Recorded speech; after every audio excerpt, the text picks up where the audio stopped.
So our agenda for today, I will talk a little bit about what open science is and provide a bit of an overview of that. And then we're going to really dive into the variety of practices within open science that the evaluation community might be able to use. And I put might because the big question that I'm going to be having you think about is the relevancy of all this for evaluation. I will also demonstrate some of these practices through my own work, as well as the Open Science Framework as one repository for sharing open science work.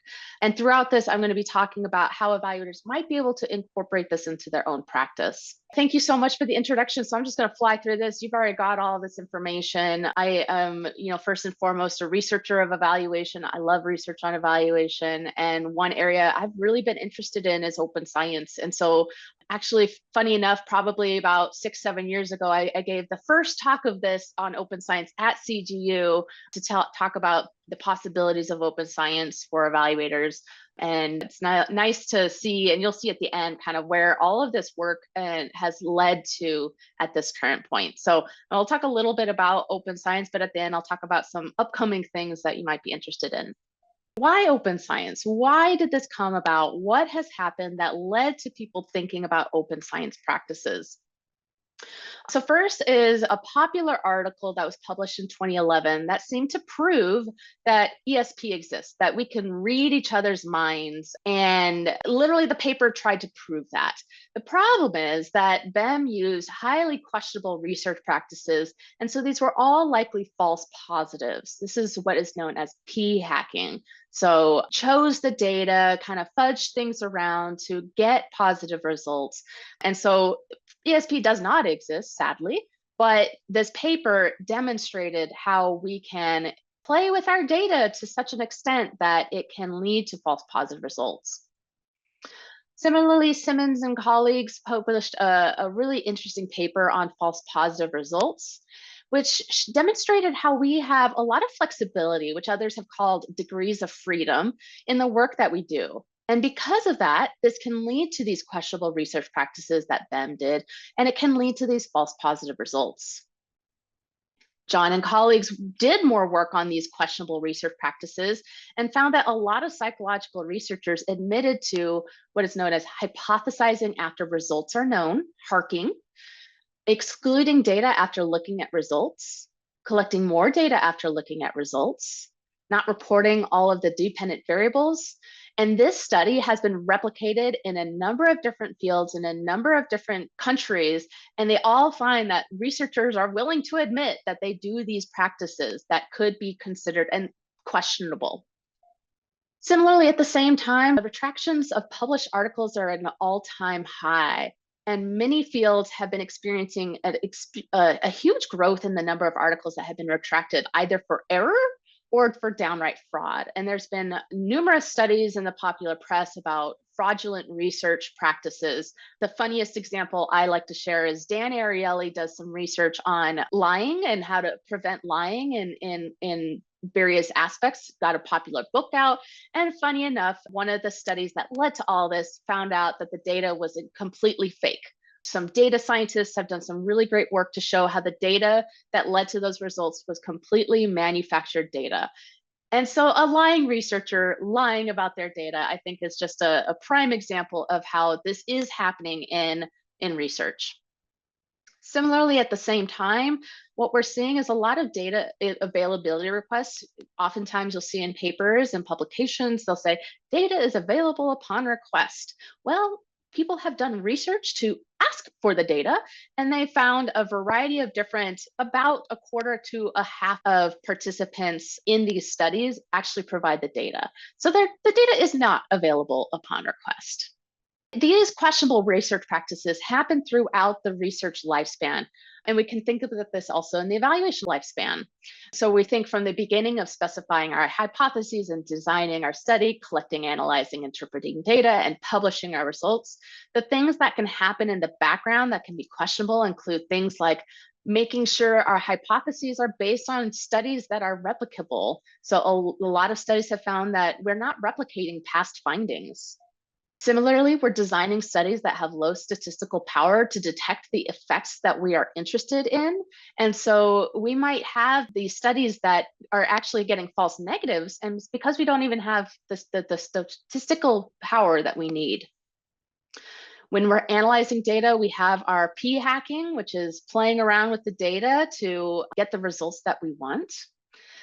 This similarly is leading to harking, which is hypothesizing after results are known, that we are looking at our data and then saying what our hypotheses were, right? And this all leads to these publication biases, these file drawer problems, these lack of data sharing, which just continues to exacerbate the problems we're seeing in multiple research fields. And so open science is one response to all of this. It's about making the scientific process and the outputs of science publicly available and accessible with no or minimal restriction. And there's a variety of different practices in open science. These are the 6 areas I'm going to focus on today. But before I get into that, I want to make very clear, because every time I talk about this, there's always people who are just like, well, this just won't work for me. And that might be true. I want to emphasize that open science is not a one-size-fits-all solution. The way I practice open science does not look the same from study to study. It's not an all or nothing thing as well. It's not you have to do all of this or you're not doing it at all. You can choose what is going to be relevant based on the study that you're conducting. And similarly, it's not a panacea. It's not going to solve everything. There's other things that need to happen at the same time. This is not going to fix all of research woes that we have, but it is a solution that I think can be helpful for our practice. So SCIED in 2019 published a preprint on the principles underlying open science. I really like them, and I'll explain why, because I think they're really relevant for us in evaluation. One of these principles is transparency, that we're open and honest about the decisions we're making throughout the research or evaluation process. Similarly, that we are doing credible work, that there's a degree of trustworthiness and believability about the evaluation work being reported. That the work we do is reproducible, that we are providing records of what we do so that others can reproduce that work, either because they can take our data and replicate the findings that we had, or they could take our processes and replicate the processes in a new situation, environment, et cetera. And then lastly, that all of this is accessible. That it's not just that we're making it open, but that it's also accessible to those who would be interested in accessing it. So making sure they're published in a way that people can access them. And so I like these principles because I think they align very well with our guiding principles as evaluators. That one of our principles is integrity, which states that we behave with honesty and transparency in order to ensure the integrity of evaluation. That is transparency. That we are providing skilled professional services to stakeholders, and so our work is credible. And lastly, under the common good and equity, that we're striving to contribute to the common good and advancement of equitable and just society. And one way we can do that is through the 4th principle in here, promoting transparency and active sharing of data and findings with the goal of equitable access to information in forms that respect people and honor promises of confidentiality. So our guiding principles, our ethical guiding principles, really align with the principles under open science. Similarly, our program evaluation standards from the Joint Committee also align with our principles for open science. One standard is propriety, and within that is transparency and disclosure, that we're providing complete descriptions to all stakeholders, unless, right, there's caveats here. Under utility, that we are being credible, that it's conducted by qualified people, which leads to credibility. And lastly, under accountability, that our documentation ensures that the negotiated purposes and implemented designs, procedures, data, and outcomes are documented for either for the stakeholders in the evaluation or for future use or meta evaluation. One thing I want to think about is how open science can influence evaluation, how we can use open science practices in evaluation, how we can open up the evaluation process for various stakeholders. At the same time, and it's not something I'm going to talk about more than I'm going to do right now, I think we can also think about what evaluation can provide for open science. So for example, Chris Corin did a lot of work on research evaluation. And in this area, we're thinking about how we can apply evaluation to research areas. And I think this is one area where evaluation could be really helpful also for open science in terms of evaluating the quality, processes, outcomes of these open science movements and practices. And so I just leave that with you of showing the opportunity that we also have as evaluators in this space. As I'm going through these various practices in open science, what I'd love for you to be contemplating throughout all of this is, what are you currently doing to promote these principles in your own practice? How are you being transparent, credible, promoting reproducibility and accessibility in your work? And similarly, what more could you be doing? Think about the current evaluation projects that you're doing or research on evaluation projects, and what could you do more to support open science principles in that work? So I'm going to be going through these 6, starting with open data, methods, and materials. So one area of open science is having open data, that the raw, clean, edited, or filtered data, right? These are options for us, are provided openly for others to use. Additionally, it's not usually sufficient to just share the data. It's helpful also to add the codebook for your data set or metadata. So if you're working with like ICPSR and you're looking at these huge data sets from these like national organizations, these huge longitudinal data sets, they do a really great job of documenting the work that they've done. And so, for example, when I have my students do secondary data analysis sets, those are perfect opportunities for them because they can find a lot of information about the data. On the flip side, I've seen people just post a data set with no interpretation, no additional information, and I struggle with trying to figure out what's going on. So it's really important that we do some work also, not just post the data and be done, but really help to ensure the accessibility of that work for a variety of audiences. Similarly, we can also make our materials openly available. Our study protocols, our consent forms, the study instruments that we use, our data analysis scripts, like if we're doing stuff in R or SPSS, we could share the syntax files. And otherwise, just making sure that there's sufficient information for other researchers or evaluators to reproduce your methodology. There are a variety of different ways and places that you can share these data and material. So your institution might have its own repository within your university. Funding agencies also have some outlets as well. Journal outlets might also have an option for sharing the data, or they may even mandate it. So like Nature, NIH will have a list of approved repositories.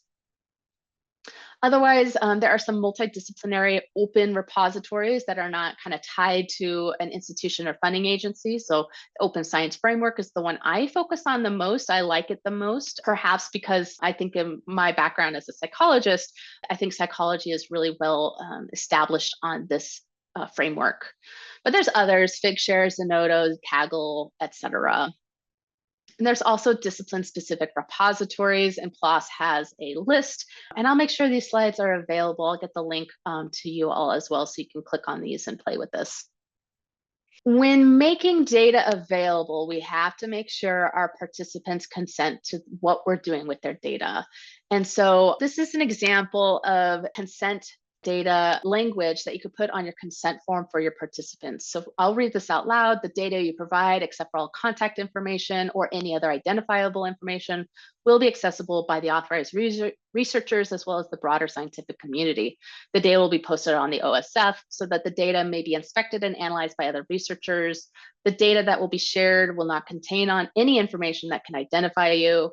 Any information that you share will be shared on OSF. However, if at any point you wish to withdraw and have your responses destroyed, you may contact the PI. And that's assuming you have access to that. At my institution, I don't have access to any identifying information about participants after the fact. So I would revise that last statement. If you wish to withdraw at the end of the survey, after clicking submit, you won't be able to. And so I let them know, and I have a little disclaimer before they click submit. Do you still want to submit the survey, or do you want your data to be destroyed? So this is making sure that participants in our studies can consent to what we will be doing with the data that they are providing us. I love this from Klein et al. This is a practical guide for transparency in psychological science, and they have this decision flowchart for sharing things. And I think this really clearly documents the decision points that we have available to us. Again, not an all or nothing thing, not something you have to do or you can't do it all, right? There are degrees to which you can share. So to what extent can you share, right? Your funding agency, your funder, your ethics review board, the contract you've signed, your collaborator, possibly even the journal will limit the what you can share and whether you can share. Furthermore, you can decide what to share. You might decide, I can't share the data, but I could share other things. So the study I just published with Bianca Montrose-Moorhead, where we did 40 in-depth interviews with practicing evaluators and other applied professionals, we didn't feel comfortable sharing the data. We are firm believers in open science, but we did not feel comfortable sharing the transcripts, let alone the audio recordings of those interviews. And so what we shared instead were the materials for that data in that project. We shared the protocols that we used for interviewing participants and other factors. We can also decide when to share. So I like to share as soon as possible for the most part, but there are times when I'm like, I guess I just need to wait till the paper is fully submitted and accepted. And so, for example, dissertations, we often think about sharing things after the embargo period, once we get it accepted on ProQuest. When thinking about what to share, we need to assess the products that we're sharing and think about the size of them, whether there's identifying information, sensitive data, especially with qualitative data that could lead to identifiability, if it's shared in a proprietary format that others may not be able to access, and just like making sure everything is clearly documented. And then lastly, deciding how you can share. Again, thinking about whether there's any requirements that you have towards the sharing, and then also thinking about the options. So I provided some of those options, but some questions to guide you in that thought process. As an example, this was one of my earlier publications, What is Evaluation? And in that, I shared the data, the materials, the analyses, and the R Markdown file for the manuscript, which included all of the analyses on the Open Science Framework. So anybody who was ever interested in looking at the data, reproducing my findings, looking at how I did things could easily do so if they so choose. So open licensing, at default, everything we do is copyrighted unless we change the license of which what we're sharing is made available. So copyright means all rights are reserved. You have reserved all rights to reproduce, distribute, revise, or remix the work that you are sharing. And like I said, this is default. Anything you publish on the internet is default to be copyrighted. On the very other side of the continuum is public domain, meaning no rights are reserved. Anybody can use it in any way they want without permission. So some things have been made available through the public domain, either because the trademark has expired or because people have just decided to make it completely public domain in the first place. And like all other open science practices, it doesn't need to be one end of the continuum or the other. We can be in the middle, and you can decide to what extent and how people can reproduce, distribute, revise, or remix the work you're doing through Creative Commons licensing. There are other licensing options available, but I like this one. It is a very commonly well-known set of licenses that are very well documented and much, I would say, very well understood by the majority of people in the community. So what is Creative Commons licenses? We see here that these are the variety of options. There are 6 other options beyond just public domain. Within each of them, there are these 5 different areas that you can think about. The first is attribution. So at default, I try to make everything I do CC BY, meaning that you are required to attribute the work back to me, but otherwise do with it what you will. I don't care how you use it otherwise. This is the most open option available beyond just making it public domain. And I like this because then I get attributed for the work that I do, but others have access to do with it however they want to use it. Another area is share alike. So this is the SA option. And this means that you have to use the same license or more extreme in order to share that work. So somebody can't take, for example, if I did CC by SA, this is that kind of third option down the road, they cannot take this and share my work and make it copyrighted. They can't copyright my work. They can't change the license. It would have to also be a CC by SA. So there's some restrictions there already. Non-commercial means that, sure, you could copyright it, but you cannot make money off of it. So you cannot be using this in commercial products. And then lastly is no derivative works, meaning you are free to use it. You are free to change the license, but you are not free to revise and remix the work however you want. You need to use it in the same exact way that I have presented it to you. So as you can see here, you can kind of mix and match these depending on the needs that you have, the needs of your funders, et cetera. I provide this also because you also need to think critically about how you want others to use your work. And so this is why I like CC BY, because basically anybody else could use it in any other license type, except for public domain, it's a little questionable. Versus something like by ND is completely grayed out, meaning you wouldn't be able to use it in any other type of license. So what can you do? I think one question that is really important for us as evaluators to think about is, what is your work versus what is your client's work? Who owns what you're trying to license? And so these are some things I think about, where clients tend to own the data, but we tend to own the measures that we create. But that may or may not be true in your own situation. This requires us to think critically at the start, at our contractual period, to think about what we own versus what our clients own, and consistently negotiate and work with our clients to talk about this stuff. If we value this, then we would work towards it. What can you make open from the start? Instead of copywriting materials and granting permission, what can you just make open so that you don't have to get those constant requests of, hey, can I use this? And if so, how can I use it? Can I do it in this way? Rather, just put it CC, a Creative Commons license of some sort, so that people know exactly how they can use it in the first place. Realize that you cannot change your license later. Once you've set a license for something, you cannot just go back and say, oh, I'd actually like to copyright this thing that was Creative Commons licensed. Can't do that. And you can't go the other way either. You can't say, oh, this is copyrighted, now I'm going to make it CC BY. Unfortunately, it just doesn't really work that way. There's a great tool from creativecommons.org. They have a license chooser that helps you determine what license might be best for your particular situation. Okay, let's go into open access and preprints. Unfortunately, the time between submission of a manuscript to acceptance might be a while. In fact, there have been some indications of taking more than a decade. So this article was received in 1995 and was finally accepted in 2006. Hopefully we don't see that too much in our field, but there have been times where it's taken about a year or two to get from submission to publication. And that's because there's a lot that's going on in the peer review process, that as a scientist, we prepare our manuscript, we submit to the journal, the editor then reviews the article to see whether or not they're going to send it for peer review.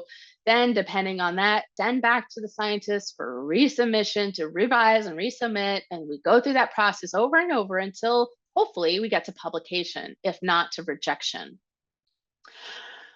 I love this little chart from Nicholas Sommet, who shows the timeline of this particular study that eventually got published in EJSP, that starting in February 2020, they submitted to JPSP, they did all this other stuff, desk reject, desk reject, desk reject, rejection after external review, rejection, desk reject, R&R, did it, and yay, it's accepted.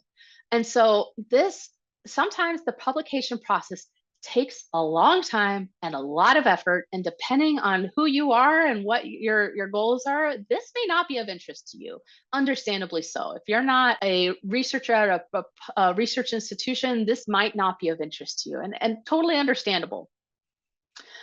So preprints can help us so that we can be posting the work for public consumption prior to journal publication.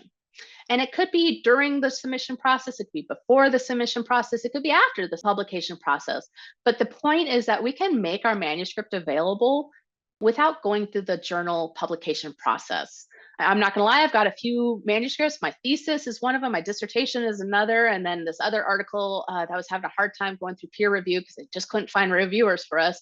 I've just decided I don't have the time or bandwidth or energy to work on this. So they're preprints. They are out in the world. People can and have used them in a variety of different ways, but they're never going to go through journal publication. And that's fine. But at least I've made them publicly accessible. That work is not for naught. So there's a variety of different repositories for sharing our work. Journals themselves often have their own hosting sites and can share things open access.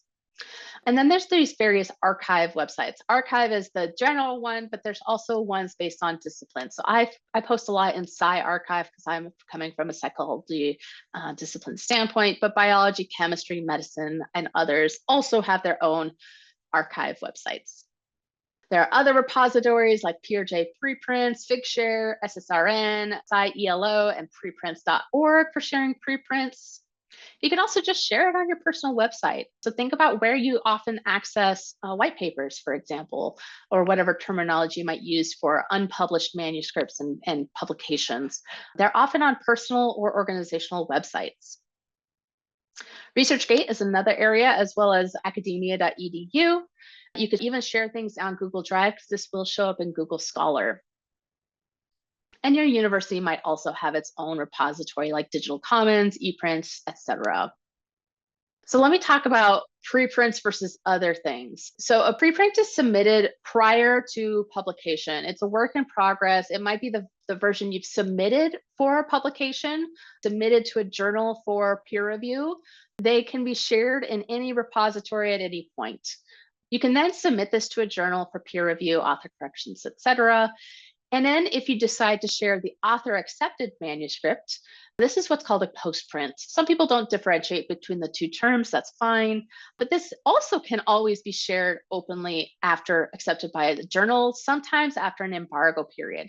As long as you are not submitting the journal formatted version of your manuscript, it is your work. You can share it how you want. The published version can only be shared if in a gold open access or hybrid journal, or if you pay the article processing charge to make it open access. So this is the version of record. It will have the PDF formatting, etc., typeset, etc., from the journal. This is what you are not able to share publicly unless you have permission from the journal itself. This is what they have copyright over. I emphasize this because if you are getting funding from certain national funders or international funders, for example, you see NIH here, you see NSF here, Department of Energy here, et cetera, Department of Defense. If you're receiving funds from these foundations or funding agencies, they do have mandates to make your research products publicly available. And Google Scholar now tracks this stuff. You might have gotten a little ping of like, hey, where is this article that needs to be publicly available? But like all but one of mine are publicly available that are funded by these things. And the one that's not, I'm not the main author, so I'm letting that author figure out what they need to do with it. So what can we do? If we're publishing our work in an academic journal, you can post a preprint before the peer review process. I, for example, posted that what is evaluation paper ahead of time and used the success of the preprint and the feedback that I received as part of my cover letter to the journal to indicate you might want to publish this. This was a popular article, and I think this will do well in the journal. And in fact, it has done very well. It's been one of the most cited and read articles in the journal. And I think this was one reason why it's been very publicly available. You can also still publish the preprint during the peer review process. So you could still be sharing with the community while you wait for peer review. And again, you can publish it once the article is published in the journal. So this would be the postprint. If you're not publishing your work in an academic journal, still think about how you can make your evaluation reports publicly available through these repositories, through your client negotiations with the organization you're working with, and making sure you have approval for all that work. One thing to keep in mind, by making articles available as preprints, you may, and I put emphasis on may, you may be removing the double-blinded nature of the peer review process. So when I did this, I had to think critically about whether or not I cared about this, especially at the time as a graduate student. And sometimes there's negative connotations about publishing as a solo grad student, for example, not so much in the evaluation community, but perhaps other communities. So that was one thing to worry about. There are ways to anonymize this, but there are also ways to get around it. If somebody just wanted to search for it, they could find it as a peer reviewer. But also, quite frankly, our evaluation community is small enough that 9 times out of 10, people kind of know who they're reviewing if it's a big name, especially. So whether or not we have true double-blind peer review in the first place in such a small research community as evaluation, I think is questionable as well. So pre-registration and registered reports so this is the Open Science Framework. On it, when we create a project, we can provide a registration for what we plan to do. So for example, here's one I did for an upcoming publication by myself and a colleague, following up with Corinne et al.'s 2017 paper. We're looking at the next 7 years. And so we published a pre-registration of what we plan to do, how we were going to collect data, how we were going to analyze data, and so on. There's a variety of different pre-registration options available on the Open Science Framework. But what's cool about this is basically it's saying, this is what I'm going to do. And I'm setting it in stone. I'm saying ahead of time, so I can't do any harking or p-hacking after the fact, or rather, I'm less likely to be able to do that. I'm setting ahead of time what I plan to do. So like my What is Evaluation paper also had a pre-registration that came out. To be fair, it was during data collection, but I was very careful not to look at data before I did my pre-registration. This was in my early stages of learning how to do open science stuff and my first pre-registration ever. What I want to go into is what goes into a pre-registration. The general information is you're just saying who is doing the study, what the description is, what your hypotheses are ahead of time. You're also specifying your design plan. Are you doing an experiment, a non-experiment, a survey, a correlational design? Are you randomizing? What are the different design elements of your study? How are you sampling your participants? How are you collecting data? Do you have rationale for why you've selected that sample size? Do you have stopping rules in place? Setting that all ahead of time. What are your variables? How are you measuring them? How are you operationalizing them? How are you going to combine measurements into indices, like creating scale composites? And again, your analysis plan, what statistical models, transformations, inference criteria, like your alpha level, what inclusion and exclusion criteria you do have, et cetera. And I point all this out because this is the type of stuff we do on a regular basis in academia. It's called a proposal, right? We are proposing our work, especially in graduate school, in terms of our theses and dissertations, and oftentimes have to get approval, this little stamp of approval from our committee before we move forward. A pre-registration is the exact same thing. Similarly, in our evaluation work, we are often stating ahead of time in our contract, in our evaluation proposal, in our response to a request for proposals, we're stating ahead of time what we plan to do, how we plan to do it. We may not get into this level of detail with a specific client, but we often have that information present. You can always go a step further. I just want to show you that there's an option here, although in evaluation, I have not seen this happen yet in any of our evaluation journals, but we can also go as far to have a registered report. So in conventional publishing, we plan our study, we conduct our study, we submit that article to the journal for peer review, we go through the peer review process, and then eventually it's accepted and published. With a registered report, what we end up doing instead is we plan our study and we submit that plan to a journal for stage 1 peer review. What often happens, and I get really frustrated as an editor, as a reviewer, as an author, is I will get a review that comes back and says, the study should have been done completely different. That may be true. And yet, the person cannot go back, perhaps they could, but cannot go back and reconduct that study. So let's evaluate it based on the merit of the study that was conducted. And if you think the study that was conducted was not meritorious, then we can talk about that. But it's so hard to go back and tell people, do something different in how you collected data or how you designed your study. With a registered report, through the peer review process, authors have the opportunity to redesign the study in a way that peer reviewers are going to find acceptable. So that once that stage 1 peer review is done, the proposal is accepted, then they can conduct the study and respond to peer reviews only focusing on then what they did after the proposal. So they're not really looking necessarily at the introduction methods per se. They're now focused on looking at the results and discussion section. Did you do what you said you were going to do? If not, why? And did you transparently say why you did something different? And so now at that stage 2 peer review, people are now focusing on the merits of what you did after the study design. So it breaks up the peer review into 2 stages. It's a bit more work, but there are a lot of journals that are offering this and sometimes even requiring this. I think this is one area in open science that evaluators are often kind of doing already. And in fact, I'll preview a little bit. My colleague and I just did a study examining to what extent evaluators are making various things openly available, including their plans, materials, data, and reports. And plans and reports were some of the big things that people were making available to some extent, especially reports, but we are often also thinking about our plans, at least sharing to some extent. So this could be also shared and published in other repositories beyond just sharing with their clients.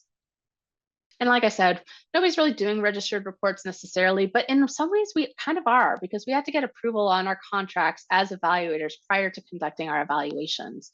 And so in many ways, we're kind of doing a registered report format with our clients in that they approve our proposal before we actually conduct the study. Doesn't mean that doesn't stop them from saying, oh, we should have done the study a completely different way after the fact, after the results are known, but it helps limit it because we've said, hey, we actually came to agreement ahead of time and we talked about this ahead of time and you agreed we were going to do it this way and here's why. So as much as you wish we had done it differently, right, go back to the contract. So open journals, oftentimes you'll notice that articles are under a paywall. And funny enough, this is an article on the problem of paywalls that's behind a paywall. So a little irony there. And another reason why I'm a big advocate for open science practices is because journal publishers, shown here in red, have some of the highest profit margins of companies worldwide. They are making bank off the work that we do.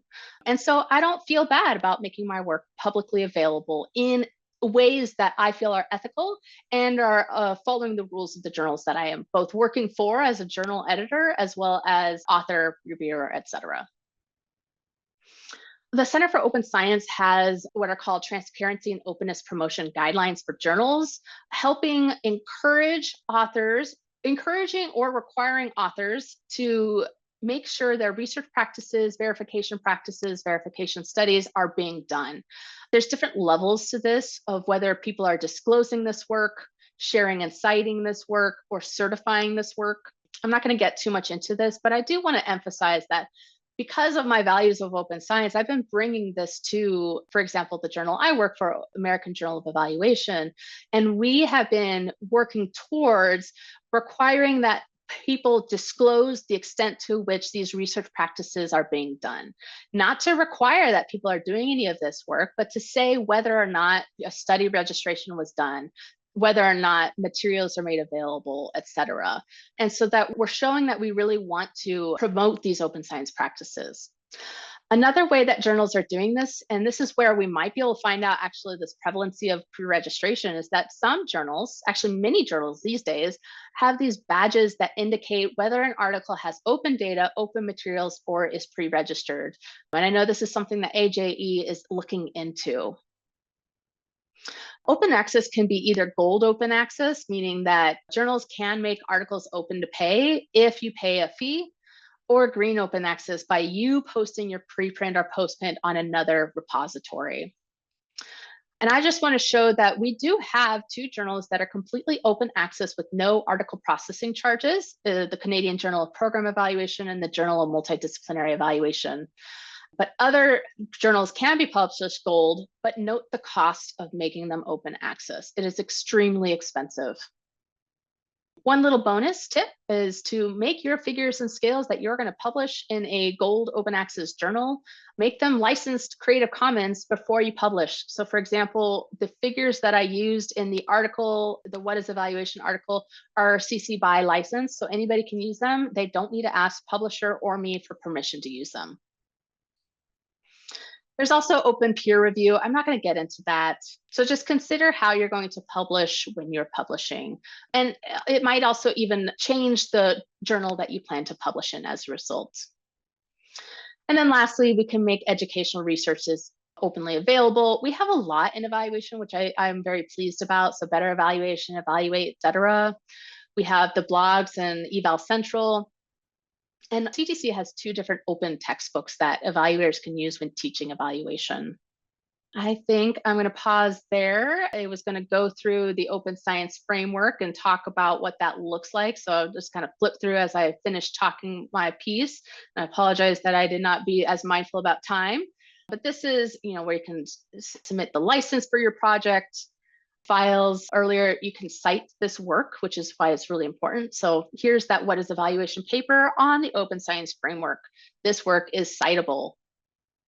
I have the files, the data, the materials, and even presentations I've done in the past for this work, all publicly available on the Open Science Framework, as well as the preprint, which as of a few years ago had like 1,700 downloads. That's beyond the journal itself. Some other resources, and here's the link. Let's get this link going, and I can share this with you. This is a slightly older version of the slides, but most of the information is there. And lastly, real quick, I just want to preview that Travis Moore and myself are working on an upcoming publication, should be either this winter or spring, NDE issue on integrating open science and evaluation. And one of those articles with my colleague, Zach Tilton, we'll be presenting the work of a study looking at perspectives and practices of open science among evaluators at the conference. So hope to see you there to talk more about it. And I will leave that with questions, which we had a few already, and then and a couple more that came in.